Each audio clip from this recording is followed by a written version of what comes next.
Thank you, Abraham. I have recently, with your help, come to the conclusion, it used to be a belief that this life has been perfect for me, and now it's a certainty that this life has been perfect for me. Is being. And will continue to be perfect. Yeah. I wanted to... We like the word bees. Bees. I wanted Autocorrect doesn't like it. I was hoping to gain some clarity about human knowledge.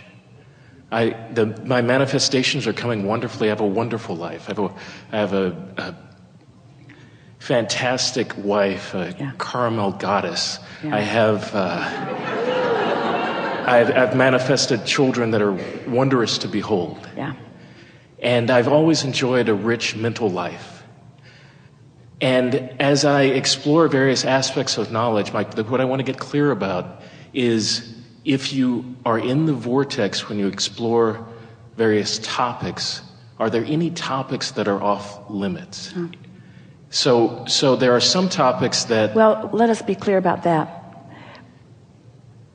When you are in that high-flying vibration, you don't have access to things that are not of that frequency. So they would be not off limits, but off vibrational topics, so to speak. In other words, you don't have access to unpleasant thoughts while you're in the vibrational vicinity of pleasant thoughts. That's all. But no subject is off limits. Every subject is really two subjects, wanted and unwanted. So when you get in that frequency, then there are no limits and there is nothing off limits. So if I begin to explore human history, and there have been some topics in human history that may be controversial or that for some people may cause them to get out of the vortex, can one maintain one's vibrational state? Can you practice enough so that you can look at any topic, any portion of human history, and either call it a step 1 or a step 3 moment, and never lose one's balance? Right away you could call it either a step 1 or a step 3 moment, but we'll take it even further. We're saying you can stay in your step 3 moment on any topic. That's what seeing the world through the eyes of Source is. Let's explore this. We're just going to do a little groundwork here, and then we're going to have a really good realization. So you get the idea of this momentum that we've been talking about. Let's say that there's something that you don't want to think about, but it's in your face. It's active. It's happening. So we say, get as general as you can about it, and that will slow the momentum of it. But let's say there's something that you're thinking about that feels exhilarating to you as you think about it. That means there's quite a bit of momentum going. And the more specific you become, the faster that momentum will go. So when you get on a topic that is interesting to you, and you've done the work of getting up that morning and making sure you're on the high-flying disc, so you're on the high-flying disc before you approach the subject, then what happens is, in that high frequency, it just becomes more and more and more and more and more interesting. Esther and Jerry had a lot of experiences where they were touring the planet with us. And Esther remembers vividly being on an island listening to a recording of what had happened in this place. And as they were listening to the recording, we're going, because what they were saying was not even close to what had actually happened. Not even close. It was what somebody said and somebody said and somebody said and somebody said.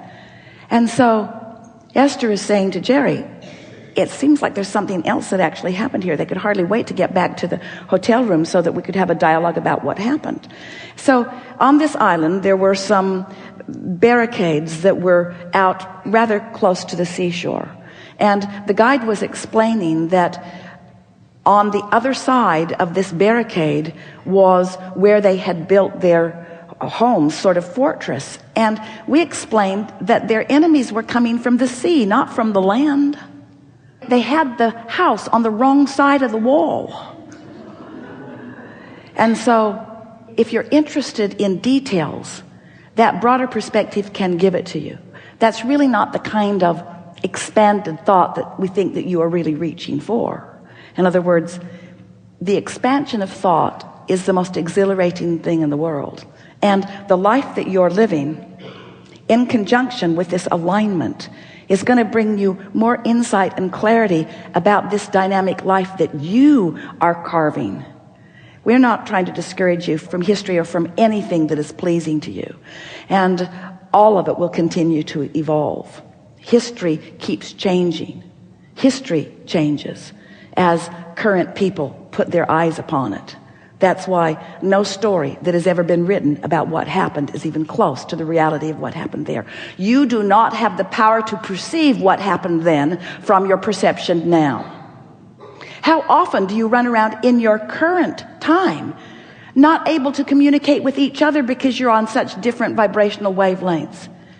Esther has been saying to herself, I'm now understanding this isn't a language barrier. This isn't a cultural barrier. This is a vibrational barrier. There's no way that I could say enough words to ever make this person understand where I'm coming from. And so rather than trying to figure out where anyone was coming from or even what happened, live in your powerful now and use this leverage of this universe, this energy that creates worlds, and find out how deep and rich this vibrational environment is, you see. Now, you're going somewhere. Go ahead and go there. Okay.